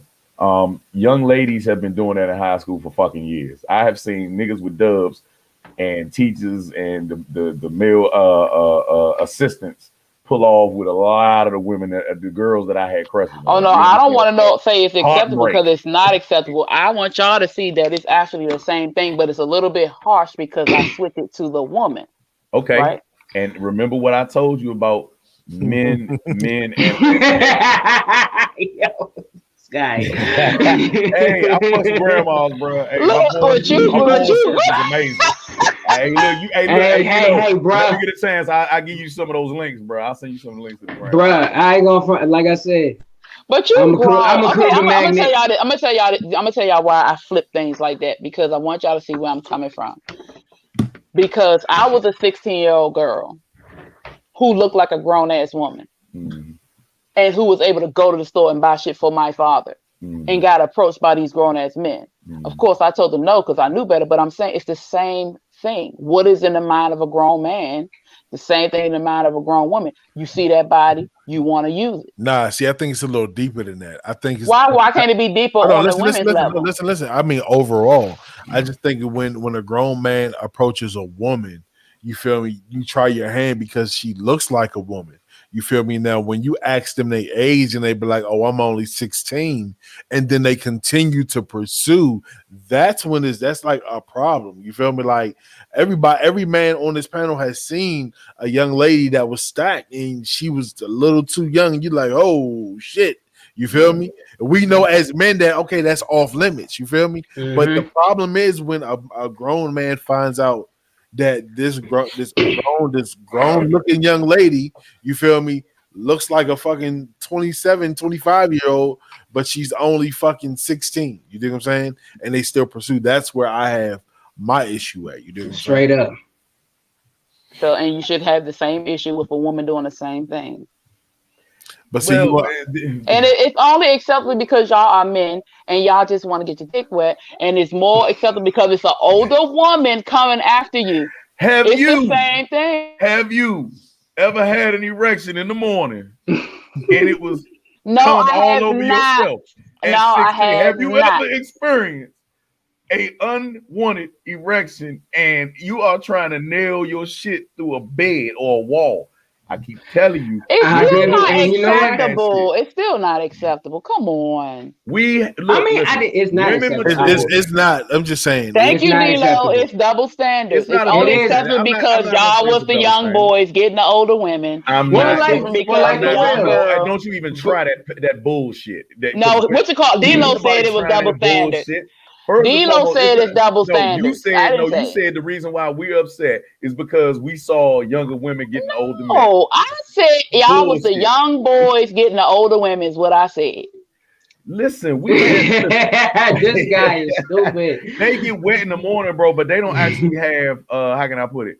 They don't have involuntary orgasms. You know what I'm saying? It's an innate thing for us that we mature sexually first before women. We do have involuntary orgasms. We mature. I'm gonna tell you this, and you know what? In school, and I'm gonna tell you this.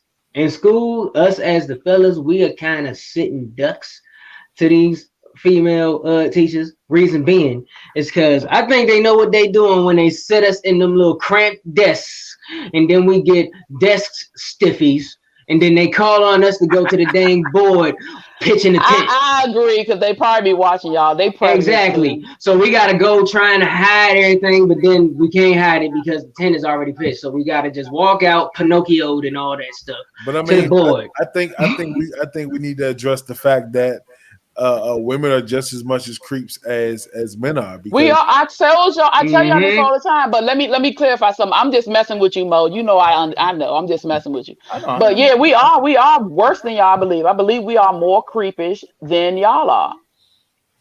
And y'all more slick about it. No, women get away with it because most. What makes it worse? Most men aren't going to tell because we're having the experience of our life. This is everything we fucking been jerking off for. Like. We have been practicing in the hand Olympics and the sock puppet Olympics for years leading up to this point. You know what I'm saying? From the moment of our first erection in class, like my man said, tucking it in our belts, trying to survive the embarrassment of bitching tents. You know what I'm saying? Them teachers be looking. That's why they get it. That's why they be attacking them, because them teachers know y'all prime real estate. I don't want to hear shit about women until y'all get blue balls. If you don't get blue balls, you ain't sexually I'll be messing with you when I say stuff like that. I already know. Good grief. No, but I honestly believe the teachers watch. That's why they get them. They're like, oh, he ready. Let me give it to him. Yeah, I know it's So that's why I say it's terrible. And then they around all this all this testosterone. You know, you got young boys playing football. You know, grown men bodies. You know, with children minds. You know what I'm saying? Every male here has experienced or seen it happen. You know what I'm saying? Right before they bury out. Can I and Weezy, can I ask a question to you? Like jokes aside though, because this is more so of a thing from back in the day. You know, fellas would always try to go for the purest girl and so on and so forth, or the virgin. Is it fair to say that these older women go for that in men too? The younger ones? So, because it's a kind of like I was saying, like Mo was saying, it is kind of like in control, so they can kind of teach them to do what they want them to do. It's like, yeah, I think so too. Yeah, it could be the same thing, but it's still wrong. And the virgin thing is real, especially with you guys, because I used to get chased all the time for that. It's crazy. But see, men don't really see, and that's that. You know what? And maybe that's the reason why they came up with the idea of sexual assault, because usually when it's considered to be a bad thing is when a man is attracted to a little boy. It's usually a rite of passage. You know what I'm saying? Especially like down in the country and shit. Like, you know what I'm saying? Like in the country, it's nothing for a man to go down there and experience an older woman. You know what I'm saying? Or get their first hand job or something like that in the country. Like it's just one of them things. You know what I mean? They want to break through. I mean, I don't know, man. I don't know. I know as a man, I wouldn't be tripping off that shit. I would have looked back and been like, "Thank you." Can we do it again? Like D-Ray, the comedian, that happened to him, and it affected him because they were ugly. He said they were ugly. He did say that. Even Charlamagne the God said it happened to him. That's probably why he was a deviant later on in life. But he said that he couldn't stand the smell of jerry curls because the lady would make him eat her vagina for hours. Wow. Yeah. I did not know that. They would double team him, and I think that happened to D-Ray too. It was two women that would do it to him, and they would double team him and make them eat that old cooch. Like, yeah. Ron Isley style. Well, yeah. La da da da da. Really, Jay?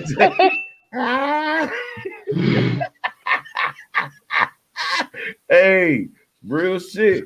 Because the vagina's already an acquired taste, but now you done skipped the line and went all the way to 50-year-old vagina before you taste the young, fresh vagina. Like, no, you can't get wet. Vagina. Like, look, 40 hours a long way when you're struggling. Hey, go ahead. Yo, I'm done. I'm done as hell. Yo, D-Lo need to get in the corner, like for real. Hey, no, Nah, keep him coming, dog. Keep him D-Lo's coming. actually a dope ass artist that I actually started with, and he wants to come on the show soon. Oh yeah, we got Hey, him, man. bet that. Can't wait, bro. But we're gonna set that up soon. So, man, look, I think it's nearing our time. We got 10 minutes left. It's been a weird ass, interesting show. Very. Always remember, y'all, fresh vagina. Fresh. And always remember, if you plan on renting a hotel in North Carolina, bring a pair of swim trunks, even if it doesn't have a pool. Your Because name's you will Soggy. have one. You will have one at about 5 a.m. Your name is Soggy Quick. Hey, somebody No. change his name. Hey, change his name in the chat. No, I will Oh, change that quick. shit back. Oh, nah. Hey, Come on, bro. man.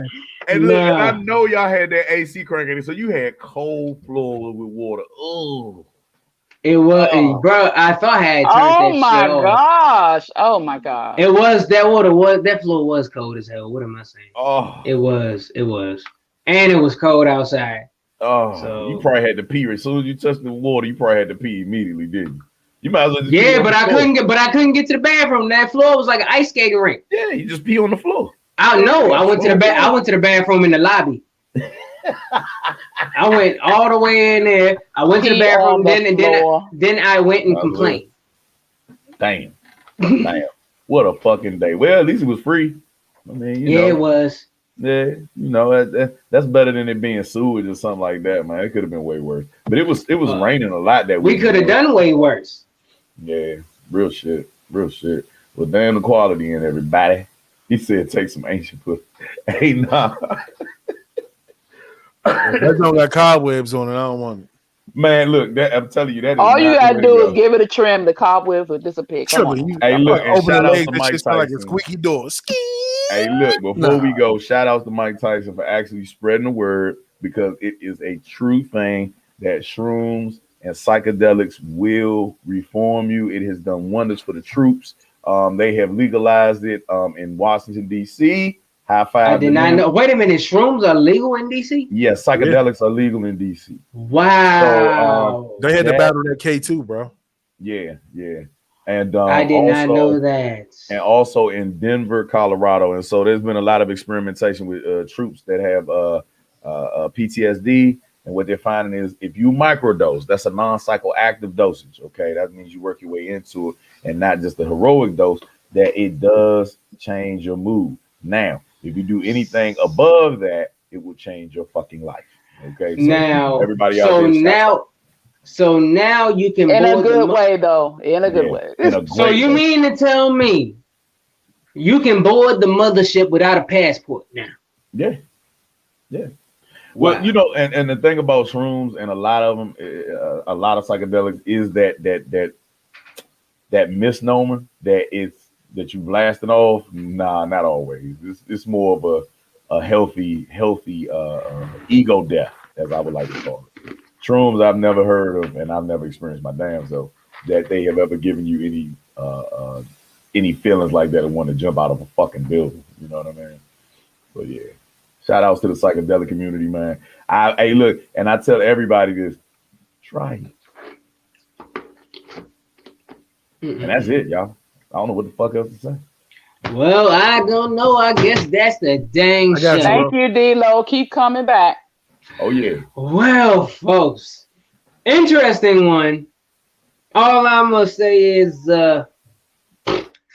forget it. I'll kick it off. Y'all already know the deal. It's K Quick. Follow me everywhere at The Real K Quick. Facebook.com/The Real K Quick. Real K Quick on Instagram, Twitter, and Clubhouse. Make sure you follow me on there too. And on TikTok, I'll be wilding out on there. You will laugh.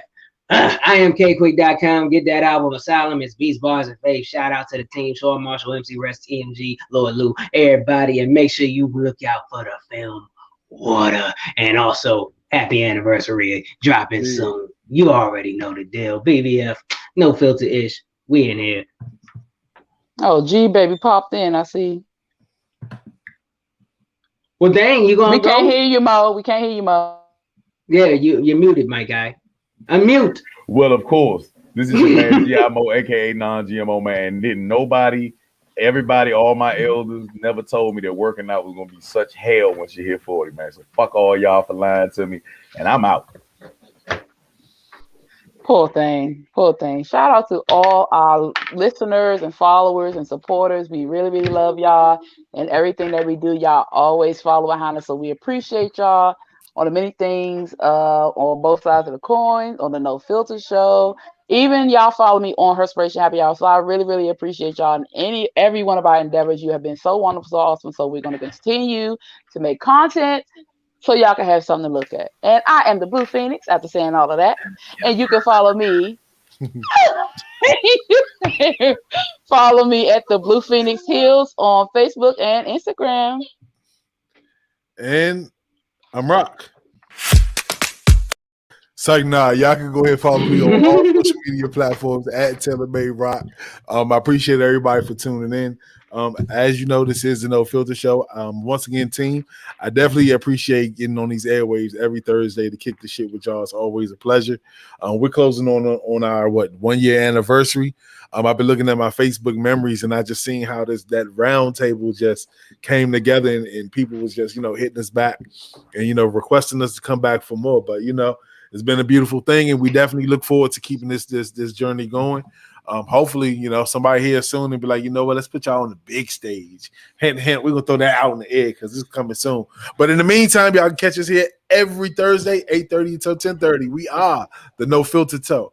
No Filter Toe? No Filter Show. We might be that too. Yeah. But like Mo said, $1 million. God.